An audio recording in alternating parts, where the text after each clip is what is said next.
Good evening. Did you know that on an average day, teens spend up to 8.5 hours looking at a screen, only 20 minutes reading a book? Through numerous advancements in technology, society has found different platforms like Facebook, Tumblr, Flickr, and Twitter used to communicate with one another. These sites have brought many different problems to our generation, such as internet addiction, cyberbullying, and trolling.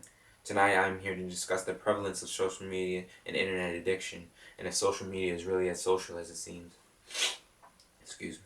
The definition of a social network is a site, an online service, or a platform that focus on facilitating or building of social networks or social relationships among people who share interests, activities, backgrounds, or real-life connections.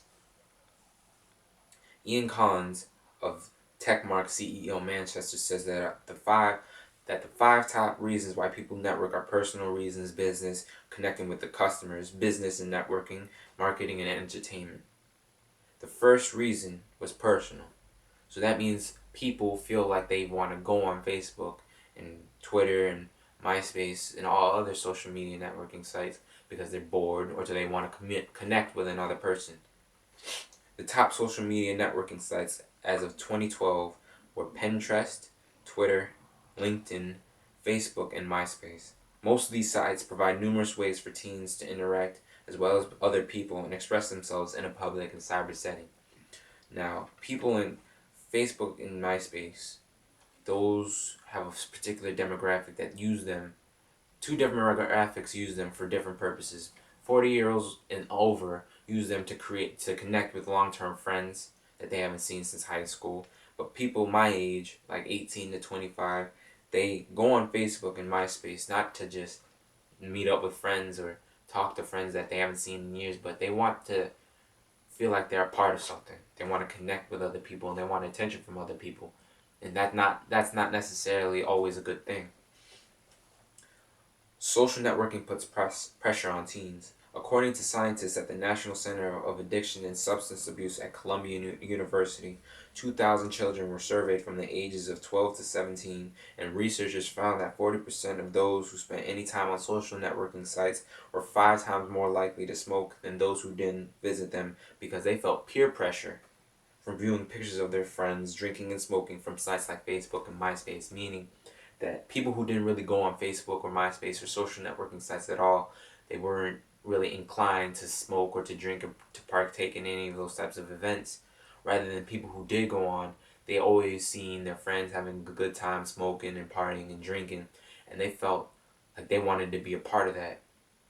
They wanted to join in and to feel a sense of camaraderie.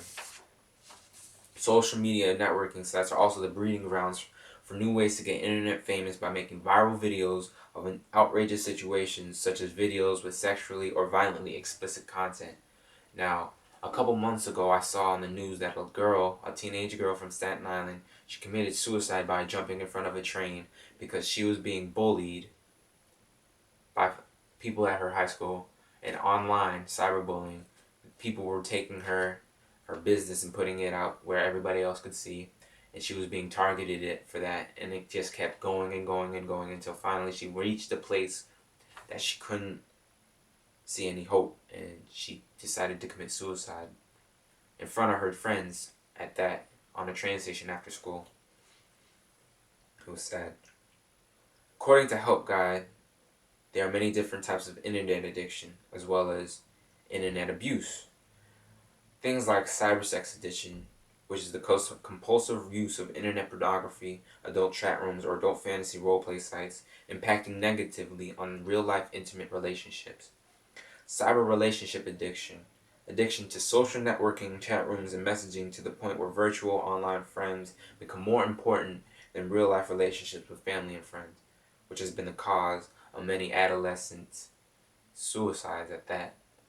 Now, people would rather have friends online rather than people that they can meet up and chill with in person because it takes away from the fear of getting to know another person. Rather than in real life, you avoid awkward situations when you do it online. When you make friends online, you don't have to go into, try to be nice or try to feel like try to appeal to others' better nature. And online, you can just say whatever you want because you feel like you're protected behind a screen that you're typing in front of. Our generation has become dependent on social media networking sites because it gives us a freedom we couldn't have achieved in a real physical setting on a day-to-day basis. People nowadays can talk to anybody overseas, across the country. We couldn't have done that as quickly or as instantaneously a couple of years, like 30 years ago. People long to commune with one another.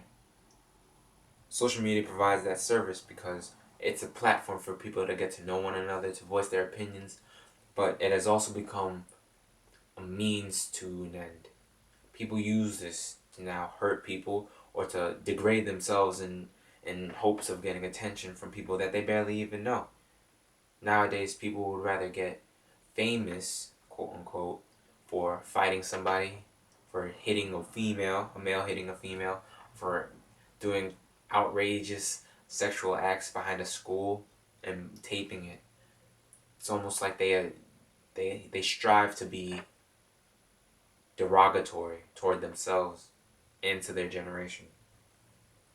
Social media is a very powerful tool and should not be taken lightly. People nowadays think they can say whatever they want online and it have no impact on anybody else but themselves.